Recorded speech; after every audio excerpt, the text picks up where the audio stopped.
السلام علیکم ورحمۃ اللہ وبرکاتہ۔ مولانا محمد مفتی شفیع نقشبندی صاحب، آج کل یہ ایک بہت ہی دیکھنے کو آ رہا ہے کہ آج کل کیا شادی میں دولہے کو پھولوں کا سہرا پہننا ضروری ہے؟ کیا صحابہ کرام پھولوں کا سہرا پہنتے تھے شادیوں میں، یا اللہ کے نبی صلی اللہ علیہ وسلم شادی میں سہرے کا حکم دیا ہے یا نہیں؟ عنایت فرمائیے مفتی صاحب۔ السلام علیکم ورحمۃ اللہ وبرکاتہ۔ وعلیکم یہ ناچیز محمد شفیع نقشبندی القادری، کامل حدیث جامعہ نظامیہ متوطن شہر ہاسپیٹ، آپ تمام کا میں استقبال اور شکریہ ادا کرتا ہوں کہ آپ ہمارے یوٹیوب چینل سنی انوار الاسلام میں تشریف لائے ہیں۔ لہٰذا میں آپ سے گزارش کرتا ہوں کہ ہمارے چینل سنی انوار الاسلام کو سبسکرائب کریں اور واٹس ایپ، فیس بک، انسٹاگرام کے ذریعے سے آپ دوسروں تک خوب شیئر کریں تاکہ دوسروں کو حق بات پہنچ سکے۔ عزیزان گرامی، جیسا کہ ابھی ایک سائل نے سوال کیا، کیا شادیوں میں دلہا دلہن کے لیے پھولوں کا سہرا پہننا ضروری ہے یا نہیں؟ پھر دوسرا سوال کیا، کیا صحابہ کرام بھی اپنے دور میں اپنی شادیوں میں کیا پھولوں کا سہرا پہنے تھے یا نہیں؟ اور تیسرا سوال، کیا اللہ کے نبی صلی اللہ علیہ وسلم نے پھولوں کا سہرا شادیوں میں پہننے کا حکم دیے ہیں یا نہیں دیے؟ یہ سوال، یہ تین طرح کے سوالات یہ سائل نے کیا ہے۔ آئیے عزیزان گرامی، سائل نے تو بڑے تین کنڈیشن رکھا ہے، مگر تین کنڈیشنوں میں بھی ایک کنڈیشن بھی پوری مکمل پائی نہیں جا سکتی۔ جو کچھ بھی شادیوں میں جو رواجات عام ہوئے ہیں، یہ ہمارے ہندوستان میں ایک رسم و رواجت کا کلچر ہے۔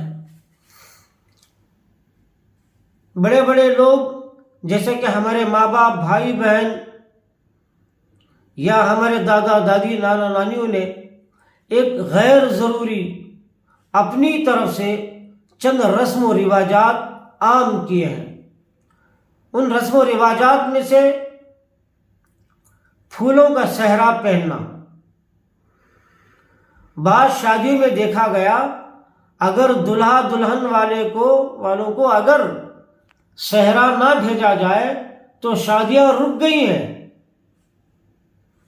نکاح نہیں ہوا، جب تک کہ سہرا نہیں لائیں گے اس وقت تک نکاح ہم نہیں کریں گے۔ کئی مقامات پر ایسے ہوئے ہیں کہ شادیاں، نکاح رک گئے ہیں۔ تو کیا یہ ایسا رسم و رواج کہ اسلام میں شرعاً جائز ہے یا ناجائز؟ یاد رکھیے، یہ ہمارا بنایا ہوا رواج ہے، یہ اسلامی رواج نہیں ہے۔ یہ اللہ کے نبی صلی اللہ علیہ وسلم کے دور میں کبھی یہ رواج نہیں چلا۔ سرکار مدینہ صلی اللہ علیہ وسلم کے دور میں 1,24,000 بلکہ 1,40,000 صحابہ کرام تھے۔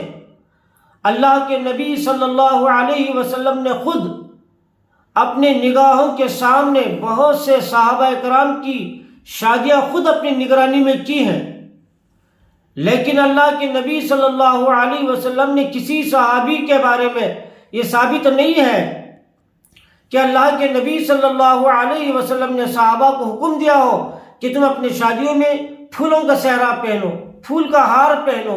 یہ کہیں بھی ایسا اللہ کے نبی صلی اللہ علیہ وسلم نے حکم نہیں فرمایا۔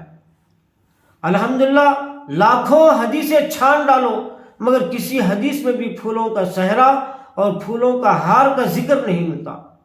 نہ صحابہ کرام نے پھولوں کا ہار ڈالا ہے اور نہ پھولوں کا سہرا جو پہنا ہے، بہرکیف کسی حدیث میں یہ کہیں ثابت نہیں ہے۔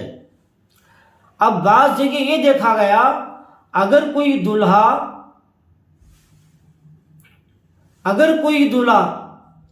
سہرا نہیں پہنتا ہے یا پھول کا ہار اپنے گلے میں نہیں پہنتا ہو تو بعض لوگ اسٹیج سے نیچے اتر گئے اور یہ کہنے لگے کہ تبلیغی جماعت کا دلہا ہے، یہ دیوبندی اور یہ وہابی ہے۔ تو لہٰذا کچھ لوگوں نے کیا کیا، پھول کا ہار نہیں پہننے کی وجہ سے یا پھولوں کا سہرا نہیں پہننے کی وجہ سے اس کو تبلیغی، دیوبندی، وہابی کا حکم لگا کر اس سے نفرتیں کر کے دور بھاگنے لگے۔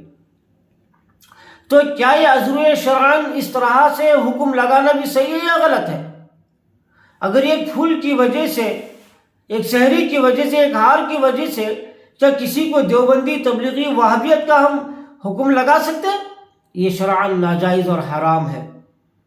اللہ تعالیٰ سے ڈرنی چاہیے کہ چھوٹے چھوٹے مسائل کو لے کر اگر کسی کو دیوبندی، اگر وہابی کا حکم لگائے یا سوچے تو یہ سب سوچنا بھی گناہ ہے۔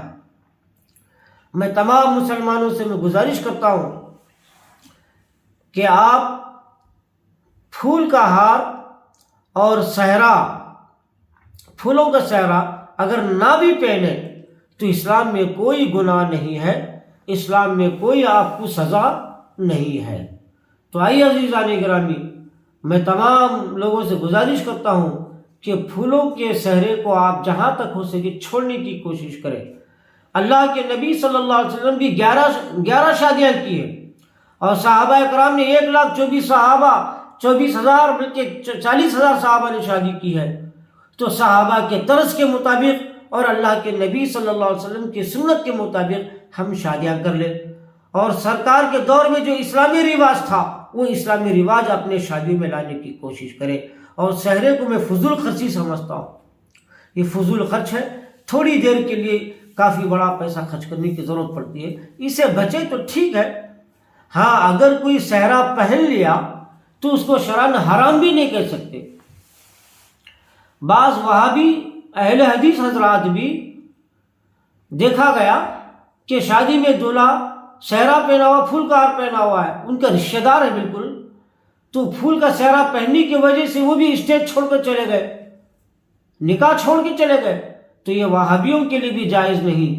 اہل حدیث والے بھی یہ غلط کام کر رہے ہیں، کیونکہ صحرا پہننا کوئی حرام تو نہیں ہے نا، کہیں اللہ کے نبی صلی اللہ علیہ وسلم حرام تو بتائے کیا؟ جب حرام کہیں شریعت میں ثابت نہیں ہے تو کسی ملا اور مولوی کو کیا حق پہنچتا کہ اس کو حرام کا فتویٰ جاری کر کے اس سے نفرت مول لے؟ بہرکیف شریعت اسلام میں نہ حرام ہے، نہ سنت سے ثابت ہے، نہ صحابہ کی سنت سے ثابت ہے۔ اعتدال پہ قائم رہنا چاہیے۔ اللہ تعالیٰ سے دعا ہے کہ اللہ تعالیٰ ہمیں صحیح راہ پر چلنے کی توفیق عطا فرمائے۔ وصلی اللہ تعالیٰ علی خیر خلق محمد وآلہ وصحبہ وسلم وبارک علیہ برحمتک یا ارحم الراحمین والحمد للہ رب العالمین۔